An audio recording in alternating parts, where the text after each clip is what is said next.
somehow the seat of Shankaracharya remained vacant. There was no occupant of that great throne of Shankaracharya.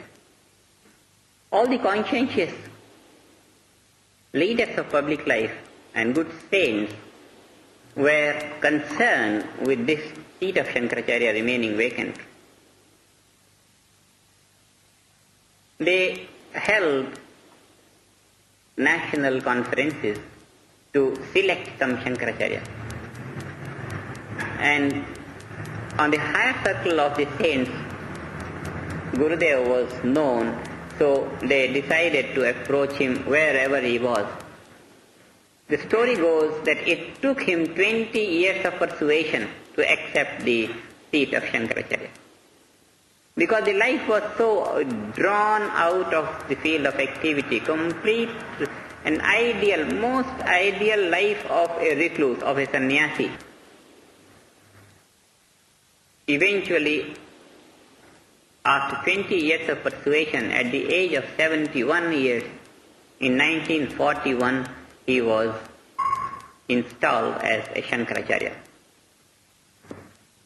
Now, Shankaracharya means a great institution in himself.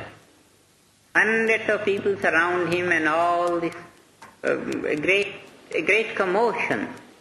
His life had been of complete silence. Whatever it was, that was the time when he came to, when Shankaracharya used to come, they'd take him out on great processions with big paraphernalia.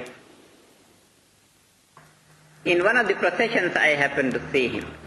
And when I saw him first time, I said, now fine, this is it.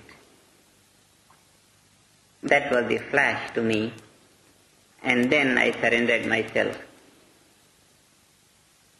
It took me about 2 years for a proper surrender which could be said to be surrender. And then thereafter the life was a real blissful life. As a Shankaracharya, he was found to have the great intellect of the first Shankaracharya and the heart of Buddha, the lovable, soft heart of Buddha and the great intellect of Shankara. And that was his personality. He wouldn't go much in details of the philosophical discussions, but what he spoke was simple truths of life. But very simple, so piercing, they went straight home to heart. People have been telling us that those were the meetings in open air, all the time in open air, except in the rains. Open air meeting, we used to have 16, 20, 12, 8, big 12 mics to cover the range of about 50,000 people, 100,000 people like that, just for his evening discourses. And he would hardly speak 30 minutes, 40. 40 minutes was the maximum that he went sometimes. But every word that he spoke was so powerful, was so piercing, was so convincing. But people would see him and would be transformed to all good life. Whatever remained there, buried in the subconscious, will come out when they hear his words. The very great atheists have just been transformed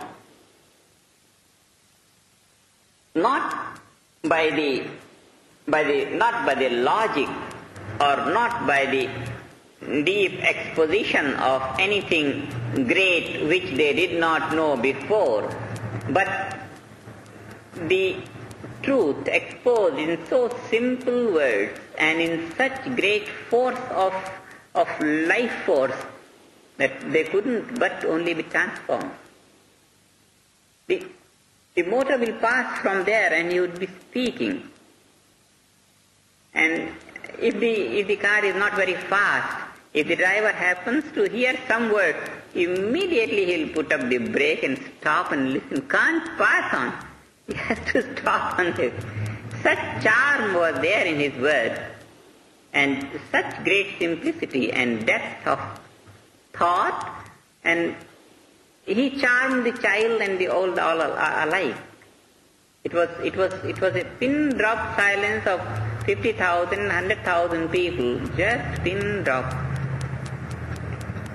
Before him used to speak some big learned pandits, famous big learned pandits of northern India. They go with Shankaracharya all the time. That is customary. Some famous astrologers in his retinue, some big famous professors of Vedanta, of yoga, all these, they go along with him. So these big, huge intellectual giants used to speak before him. Some would speak 1 hour, some would speak half an hour, like that. And there was a marked difference in what they spoke and what he spoke. And for initiations, it was a unprecedented gathering to take initiations from him. Just it was tremendous. Those who have seen those days have been so fortunate, and those who have seen me moving about in that atmosphere, they know how the grace of Gurudev has dawned, and how when they hear the stories in these parts, how it is happening, then they say, oh, it's no surprise he has received the grace of Gurudev. All but his grace and nothing else. Except his grace, I don't have anything. And God willing, the whole world is going to enjoy.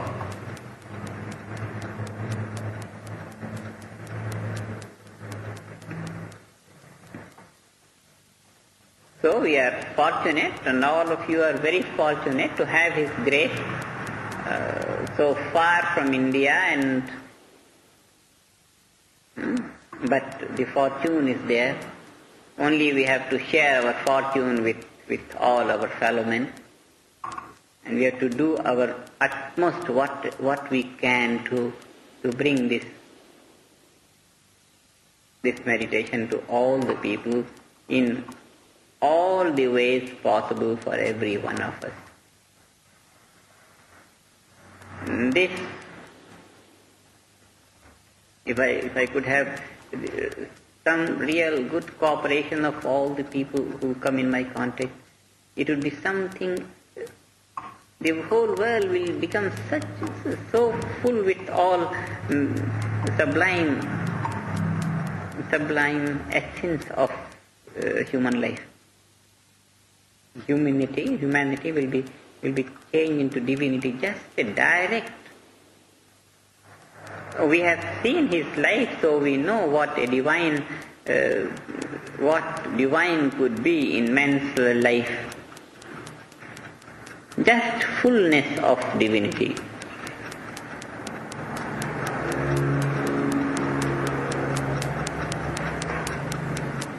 That is all the strength that I have, and that you should feel in yourself. Such great power, such great wisdom, such great bliss.